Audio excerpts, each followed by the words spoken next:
Univers Ski, acteur du ski, du sport et du territoire.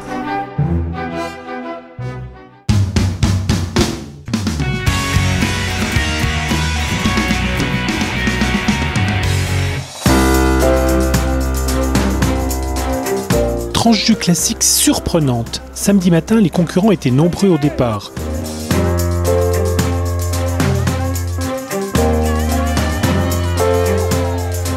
En tête de course, ils ont pourtant tous skié en solitaire.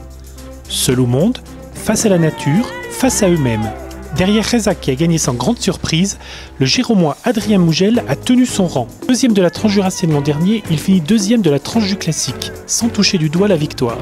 J'ai tenté un peu dans le réseau, mais où il y avait les forts pourcentages. C'est sûr qu'avec le fart, j'ai réussi à revenir, mais je savais que j'allais me contenter d'une deuxième place parce que même moi avec mon fart, j'accrochais pas. Enfin, au final, il m'emmerdait plus qu'autre chose. J'aurais presque fait de partir sans fart, mais après Stanislav était vraiment costaud, donc quand j'ai vu la glisse qu'il avait sur le haut, je me suis dit que après j'avais un peu espoir sur le final après Bellefontaine et tout, mais quand j'ai vu cette neige fraîche qui recouvrait toutes les traces, les secondes elles défilaient, je pense, devant. Derrière, un autre Vosgien joue un remake de la poursuite infernale. Guillaume Lalvé, leader du Nordic Classic Tour, a en ligne de mire Adrien Mougel. J'y ai cru et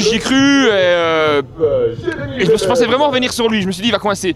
Et il a eu le mérite de se battre jusqu'au bout, je pense. Et voilà, ça reste un champion. Hein. Il s'est battu jusqu'au bout, il se retournait tout le temps, je vais se retourner.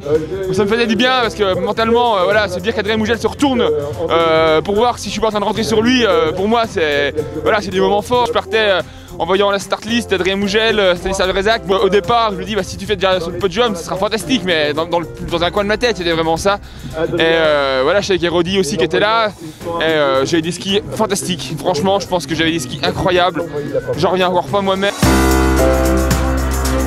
Derrière le trio de tête, d'autres solitaires, ou de rares duos, en souffrance. Parce que c'est parti à fond, je crois qu'apparemment c'est Jérémy qui est parti à bloc. Moi j'étais un peu décroché, je suis revenu sur lui au pied du Rizou. Après on a fait toute la course ensemble, ouais. Et puis on était dans un petit groupe dans le Rizou. Puis à Bellefontaine il a attaqué. Moi je me sentais bien au moment là, donc je suis parti avec lui. Puis après il y avait des moments c'était lui qui était mieux, moi qui étais mieux. On s'encourageait les deux. Un petit peu difficile, mais bon, avec Igor ça a été, il m'a bien encouragé, il m'a bien attiré. Je peux lui dire un grand merci parce que sans lui ça aurait été vraiment difficile de terminer. Dans le Rizou c'était dur, en redescendant à partir de Bellefontaine. Ça a mis un coup de neige et là ça a totalement changé le comportement des skis et tout. Je crois que c'est ma plus dure tranche pour le moment. Je crois que vraiment. Côté filles, Carolina Blikova a également skié en solitaire. Devant la Suissesse Nicole Donzalas et Claire Mougel. Oh, I'm extremely happy. I think I can finish skiing now. My job is done for the rest of my life, and I can just come here and cheering the people. I have the cloche, so that's it. I can go to sleep tonight and just sleep tomorrow all day, and I'm with this, and I'm happy, really happy. J'ai toujours été entre 40 secondes et une minute de la première, et puis c'est vrai que je la voyais au loin, et puis elle était dans un bon groupe, puis moi j'étais un peu avec quelques hommes, et puis on n'a jamais réussi à recombler le trou, quoi. Mais je suis super contente de ma deuxième place, je pensais pas faire aussi bien. Toutes les conditions sont pas évidentes, mais le parcours était super bien préparé en tout cas. Sacré transjus pour Hervé Balland, le nouveau président de Transorganisation. Voilà, ça fait partie de la course, ça fait partie des enjeux, c'est la tranche jurassienne, c'est l'aventure et c'est jamais le même scénario. Au classement du Nordic Classic Tour, les leaders restent les leaders, jusqu'à la Mara. Puis défendre ma position de leader, et puis c'est vrai que je pourrais jouer de faire encore la Mara. Ça va être sympa.